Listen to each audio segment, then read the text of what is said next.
Today's video हम लोग पढ़ने जा रहे हैं क्लास 8 का history chapter number 3 ruling the country side. ठीक है, इसमें सबसे पहले है दीवानी राइट्स। दीवानी राइट्स क्या होती हैं? तो राइट टू कलेक्ट टैक्स, मतलब हम जब कोई टैक्स कलेक्ट करे उसे बोलते हैं, वो उसके पास एक दीवानी राइट है कि वो टैक्स कलेक्ट कर सकता है, और जो टैक्स कलेक्ट करता है उसे हम दीवान बोलते हैं। बस आई हटा दीजिए और उसे हम बोलेंगे दीवान। ठीक है, आई हटा दीजिए, बस उसे हम बोलेंगे दीवान। तो जो मतलब जो टैक्स कलेक्ट करता है, जो भी होगा जिसको ये राइट है कि वो टैक्स कलेक्ट कर सके, तो उसे हम बोलेंगे दीवान। ठीक है, ये राइट टू कलेक्ट टैक्स किसके पास था, मतलब दीवानी राइट्स किसके पास थी? ये थी ब्रिटिश ईस्ट इंडिया कंपनी, जो ये दीवान थी। क्या थी? वो दीवान थी। ठीक है, उसके पास ये राइट था कि वो टैक्स कलेक्ट कर सके। रेवेन्यू फॉर द कंपनी, मतलब जो कंपनी का एक रेवेन्यू था उसमें वो ज़्यादातर मतलब कहाँ से आता था? वो एग्रीकल्चर से आता था। कहाँ से आता था? एग्रीकल्चर से आता था। अब इसमें कोई प्रॉब्लम थी, क्या था? हाउ टू कलेक्ट टैक्स, ये प्रॉब्लम थी कि टैक्स कैसे कलेक्ट करें। सॉल्यूशन था महलवारी एंड रियतवारी सिस्टम, मतलब एग्रीकल्चर जो कर रहा है उससे टैक्स कैसे कलेक्ट करें, ये एक प्रॉब्लम था, हाउ टू कलेक्ट टैक्स। अब इसमें कुछ दो सोल्यूशंस आते हैं, एक था महलवारी सिस्टम एंड रियतवारी सिस्टम। ठीक है, सो इंडिया में एग्रीकल्चर बहुत था, मतलब बहुत ब्रॉड लेवल पे अभी भी एग्रीकल्चर होता है। ठीक है, तो समझ लो ये नोट्स नहीं है, बस मैं एक रिविजन करवा रही हूँ। ठीक है, तो ठीक है, इंडिया में एग्रीकल्चर बहुत था, इसलिए ब्रिटिश ये क्रॉप सेल करती थी बाकी सब देशों में। मतलब जो यहाँ पे खेत मतलब एग्रीकल्चर बहुत था, तो ब्रिटिश अब आ गई थी, इधर दीवान भी थी, तो क्या करती थी यहाँ पे क्रॉप जो ग्रो होते थे उनको जाके यूरोप में बेचती थी। ठीक है, क्रॉप फॉर यूरोप। ठीक है, और क्रॉप कौन सी थी? इंडिगो थी। ठीक है, इंडिगो। अभी क्यों इंडिगो जा रही थी, अब हम आगे धीरे धीरे पढ़ेंगे। ठीक है, हमारा first topic the company becomes the diwan. ठीक है, 12 अगस्त 1765, ये डेट याद रखना क्योंकि ये इम्पॉर्टेंट है। 12 अगस्त 1765 मुग़ल एम्परर, जो मुग़ल के एम्परर थे, वो क्या करते हैं? अपॉइंट करते हैं British East India Company as Diwan of Bengal. Diwan of Bengal कहाँ?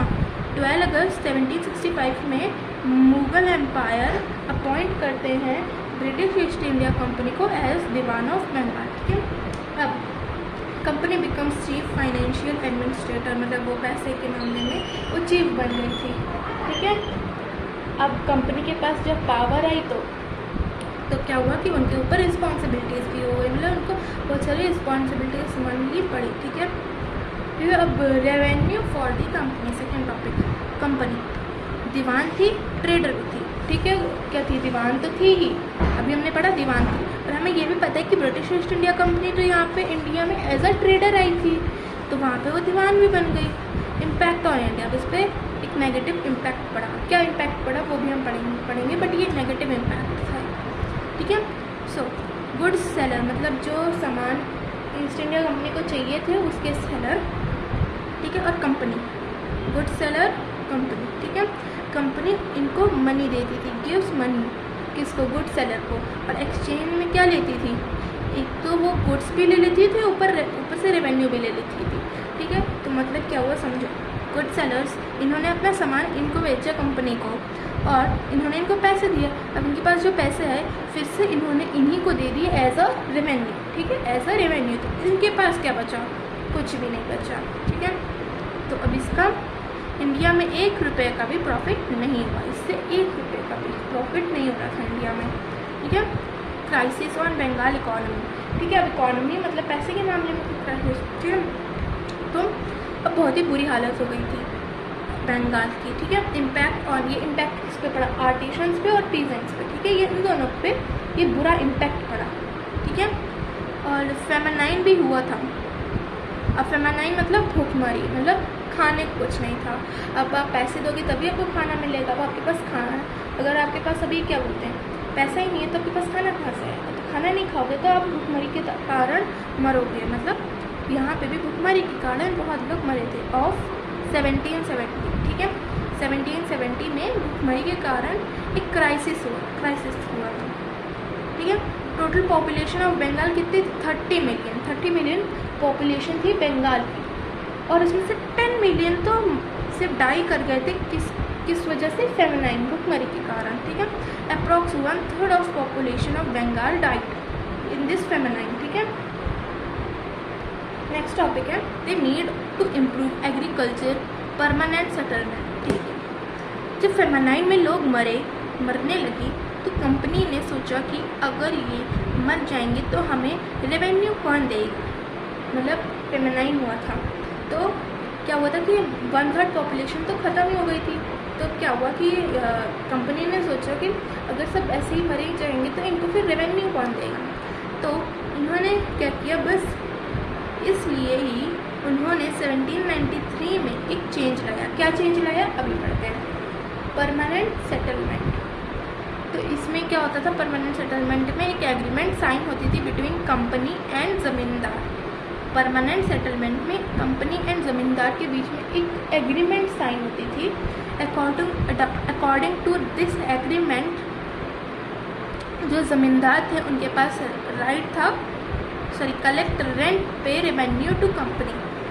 मतलब ज़मींदार क्या करते थे, ये टैक्स कलेक्ट करते थे। कहाँ से? रेंट कलेक्ट करना, टैक्स कलेक्ट करना, मतलब वो ज़मींदार जहाँ के भी हैं वहाँ से टैक्स या रेंट सब कलेक्ट करते थे और रेवेन्यू देते थे कंपनी को जाके, ठीक है।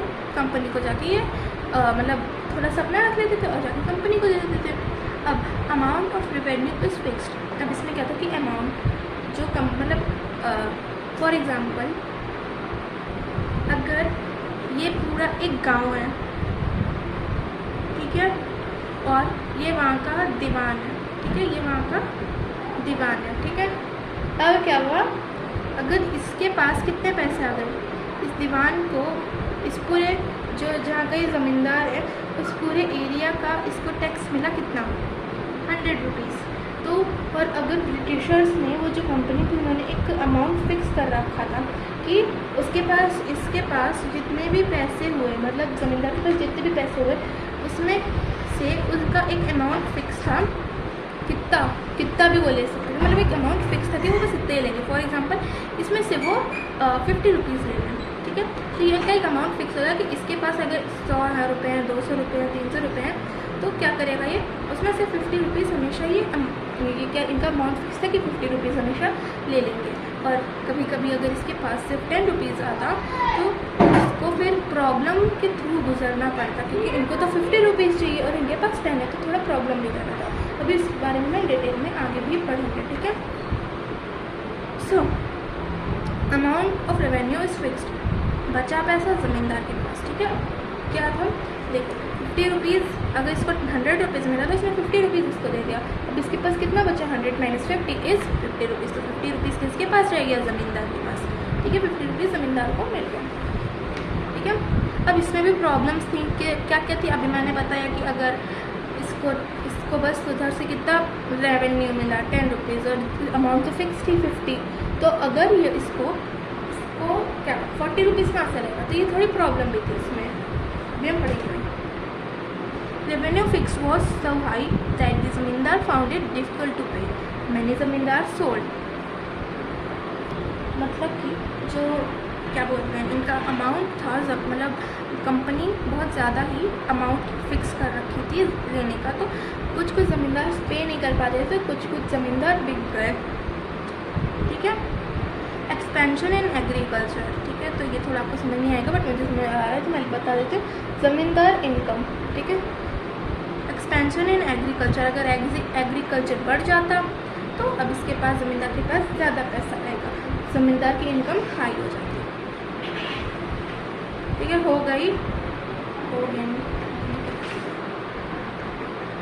मतलब अगर ज़मींदार के पास ज़्यादा पैसा आ जाता तो एग्रीकल्चर बढ़ा तो इसमें क्या बोलते हैं कंपनी को प्रॉफिट होना चाहिए, लेकिन उनका तो अमाउंट उतना ही था तो इसमें उनका नो गेन हुआ था, मतलब गेन नहीं हुआ।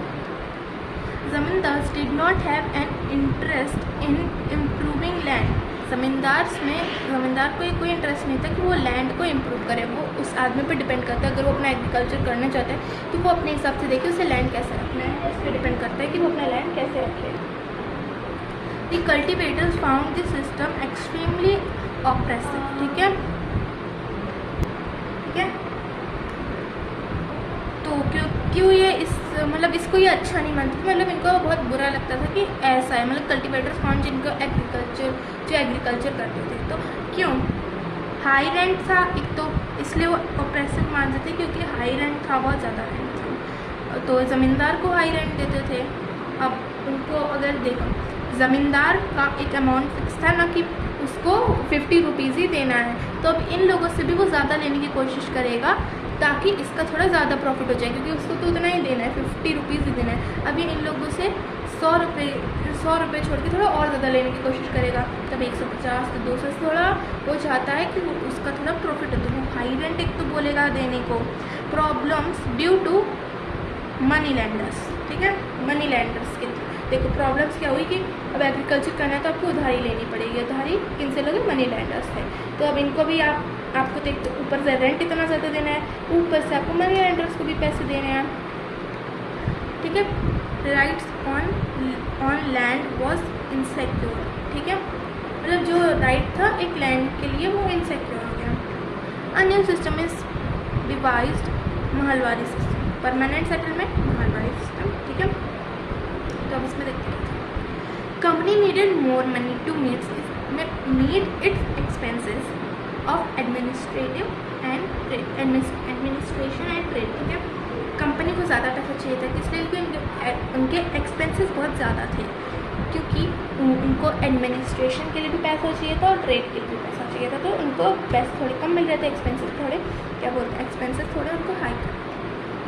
North west of Bengal for example, ये बंगाल क्या है, बंगाल। अगर ये बंगाल है तो नॉर्थ क्या होता है हमें पता है, नॉर्थ साउथ ईस्ट वेस्ट, ठीक है। तो इधर क्या बोला है, नॉर्थ वेस्ट, मतलब थोड़ा सा ईस्ट साइड की बात कर रहे हैं, नॉर्थ वेस्ट, ठीक है, नॉर्थ वेस्ट इस साइड से बात कर रहे हैं बंगाल के, ठीक है। ओल्ड मैकेंजी इंट्रोड्यूस्ड क्या, महलवारी सिस्टम। अब अगर ये इंपॉर्टेंट क्वेश्चन है कि हु इंट्रोड्यूस्ड महलवारी सिस्टम, तो Holt Mackenzie introduced Mahalwari system, ठीक है। पूछा जाए तो बता देना in 1822 Holt Mackenzie introduced Mahalwari system, ठीक है। अब इसमें क्या होता था, विलेज मतलब विलेज को एक तरह से हम बोलते हैं महल, ठीक है। विलेज मतलब महल, आपके मैथ्स की फॉलोइंग एक्सरसाइज में भी आ जाएगा, दिखाई दे रहा था, ठीक है। विलेज महल बोलते थे, तो ये आपके फिर क्या बोलते हैं, मैच दी फॉलोइंग आपके जो एक्सरसाइज का क्वेश्चन है उसमें भी आ जाएगा, विलेज महल से आपको जोड़ देना है, ठीक है। हर एक आदमी के पास की ज़मीन जोड़ के वे लोग उस विलेज से रेवेन्यू लेते थे, मतलब फॉर एग्जाम्पल ये एक लैंड है, ये एक लैंड है, ये एक लैंड है, ये एक लैंड है, ये एक लैंड है, तो इस लैंड को जोड़ के ये लोग कुछ पैसा कलेक्ट करते थे, जो ये जाके रेवेन्यू के मतलब रेवेन्यू एज अ रेवेन्यू देते थे, ठीक है। Company appointed collector who goes village to village and checks the land and calculate the revenue, ठीक है। अब इनमें इन्होंने क्या, कुछ कलेक्टर को अपॉइंट किया जो विलेज टू विलेज जाता था, और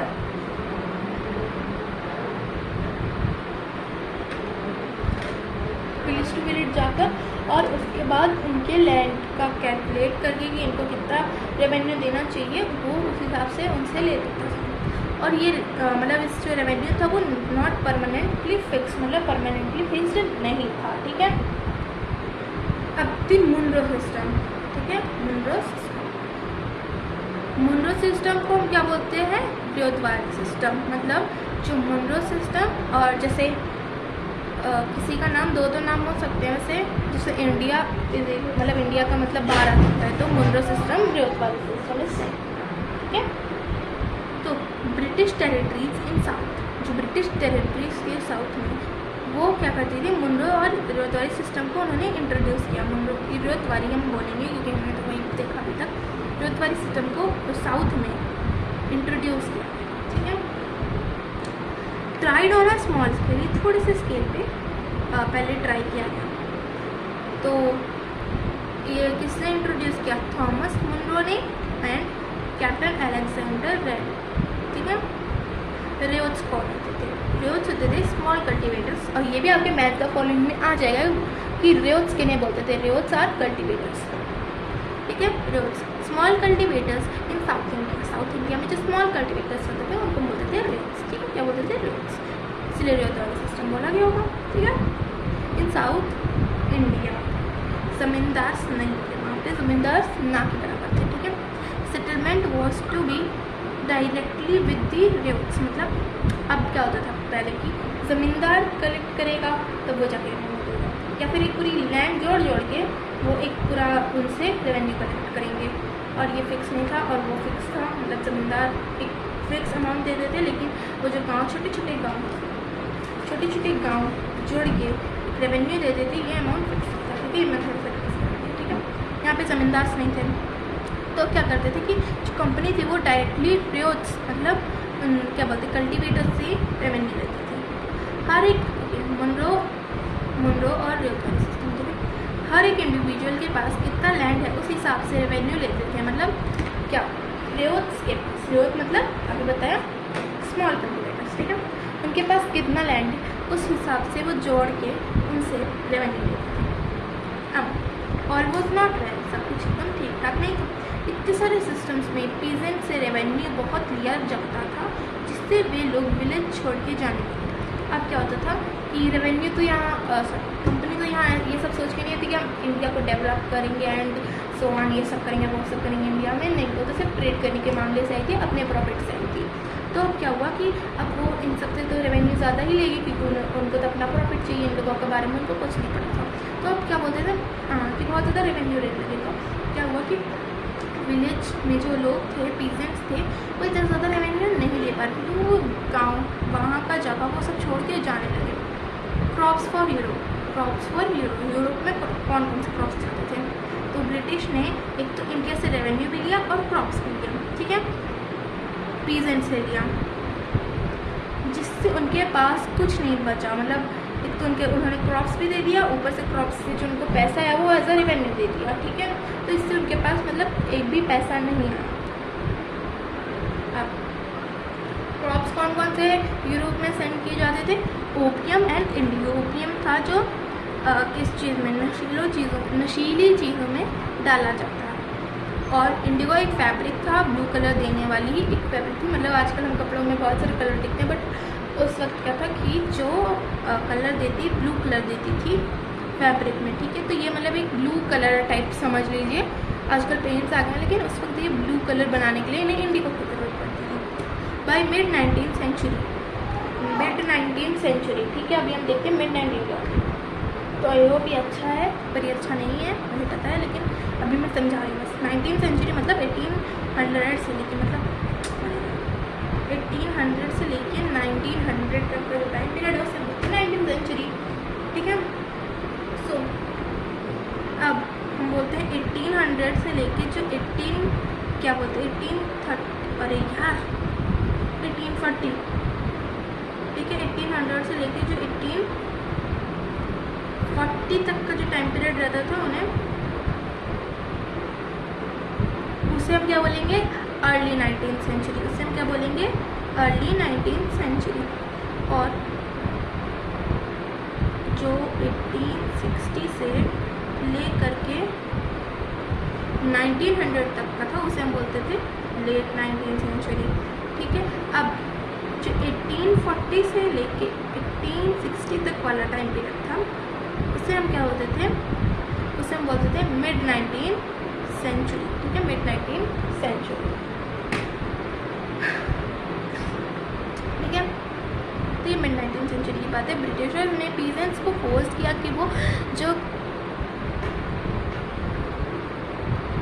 कहा वही क्रॉप्स ग्रो करें, मतलब ब्रिटिशर जो पीजेंट्स को कहते थे वही क्रॉप को ग्रो करें, ठीक है। अब कौन कौन से क्रॉप बोलते थे? जूट बोलते थे बंगाल में, टी बोलते थे असम में, शुगर केन बोलते थे यूपी में। ये तो उस हिसाब का मतलब कहाँ पे ज़्यादा ग्रोथ था। वीट पंजाब में, कॉटन महाराष्ट्र में, राइस मद्रास में, ठीक है। गोज टू यूरोप इंडस्ट्रीज, ये सब ब्रिटिशर्स खरीद के कम दामों में खरीद के यूरोप में भेज देते थे। इसमें यूरोप में भेज देते थे ज़्यादा दामों में, क्योंकि वहाँ पे इसकी डिमांड बहुत ज़्यादा थी। Does colour have a history? अब कलर की हिस्ट्री देखते हैं। यस, अब इसमें इंडिगो के बारे में बताएंगे, ठीक है। Does colour have a history? Yes, colour have a history. Indigo, India was the biggest supplier of Indigo, ठीक है। अब इंडिगो क्या होता है? एक रिच ब्लू कलर होता है, और इंडिगो एक प्लांट होता है, मतलब प्लांट जो कि एक ब्लू कलर प्रोवाइड करेगा, ठीक है। During British period it was in a high demand. British period में, मतलब कॉलोनियल पीरियड में ये हाई डिमांड में था। अब why the demand for Indian Indigo? अब इंडियन इंडिगो का इतना डिमांड क्यों था? तो इंडिया एक ट्रॉपिकल कंट्री थी, ठीक है, एक ट्रॉपिकल कंट्री थी।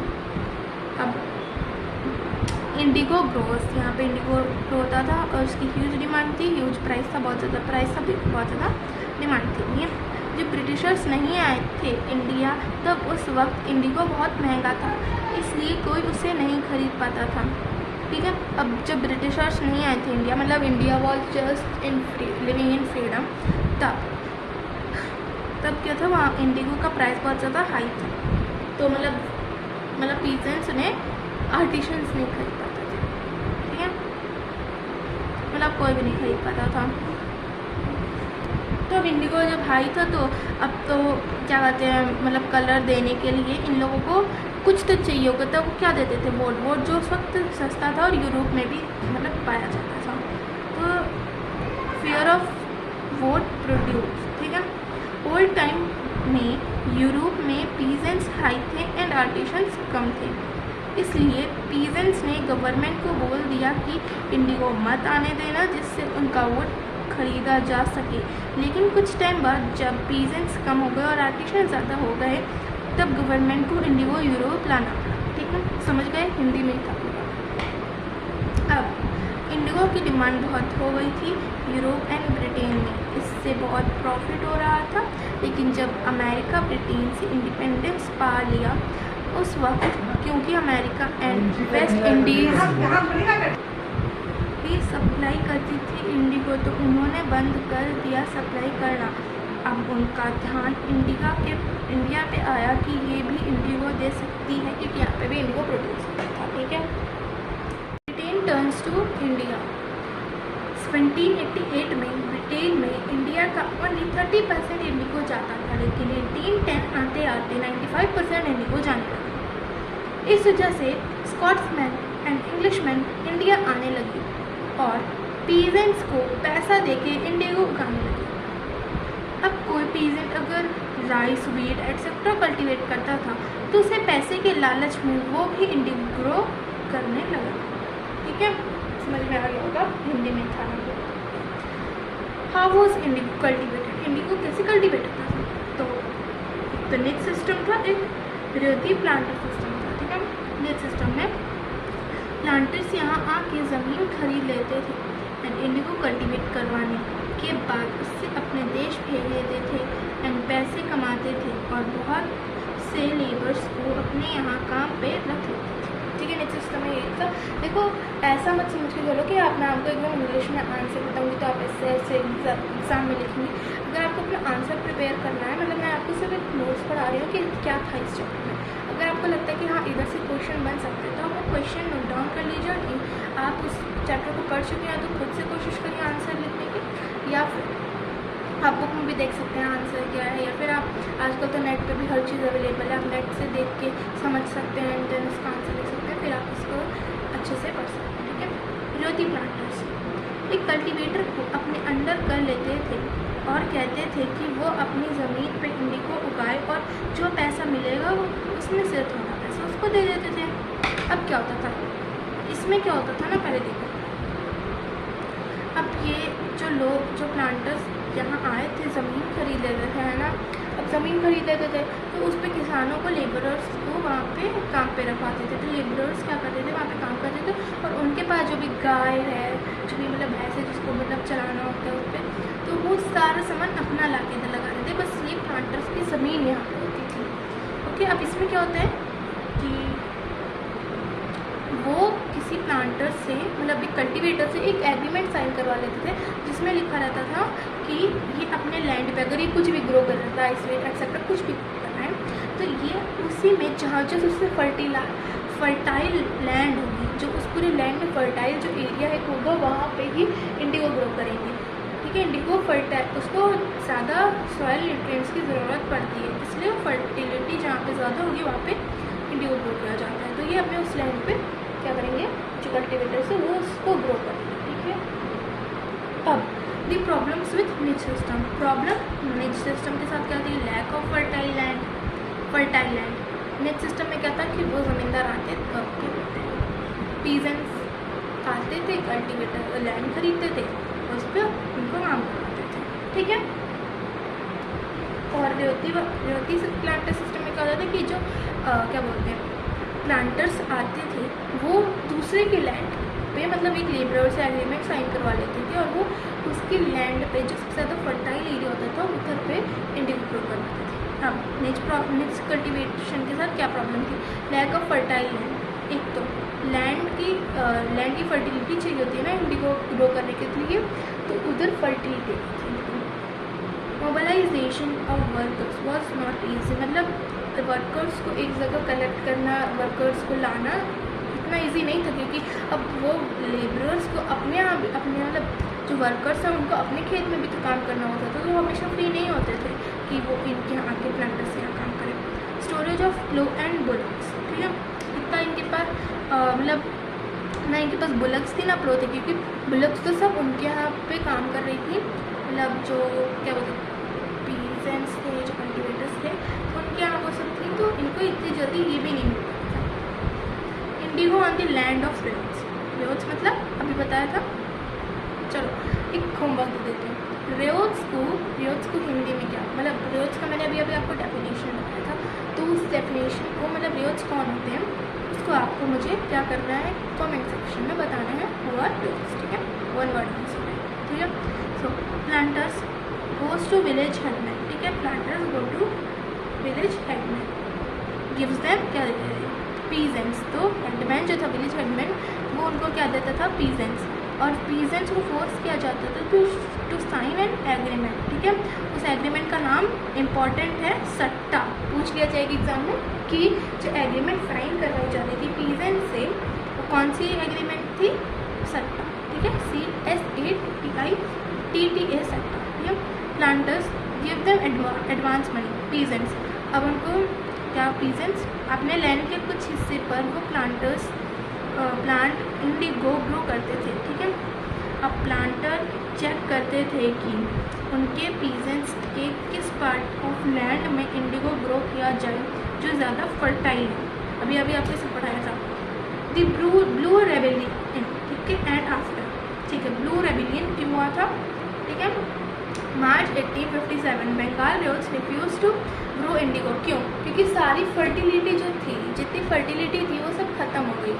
अब फर्टिलिटी जब खत्म हो गई तो वो अपना वीट, राइस, अगर जो भी वो क्रॉप ग्रो करते हैं तो उसके लिए वो सब कहाँ से लाए, सॉइल न्यूट्रिएंट, जब सारा पूरा इंडिगो खत्म करा जा रहा है, तो इसलिए ब्लू रेबेलियन हुआ था। ठीक है, ryots refuse to pay rents to the planters. ठीक है, attacked indigo factories with shots, spears, bows, arrows, इन सब से वो जो क्या बोलते हैं पीजेंट थे, इन्होंने ये इंडिगो फैक्ट्री पे अटैक करना शुरू कर दिया। Those who work for the planters were socially boycotted.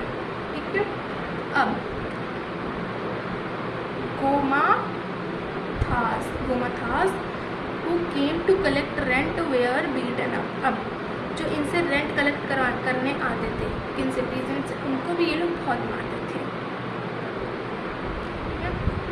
Not to sow indigo nor be bullied by planter।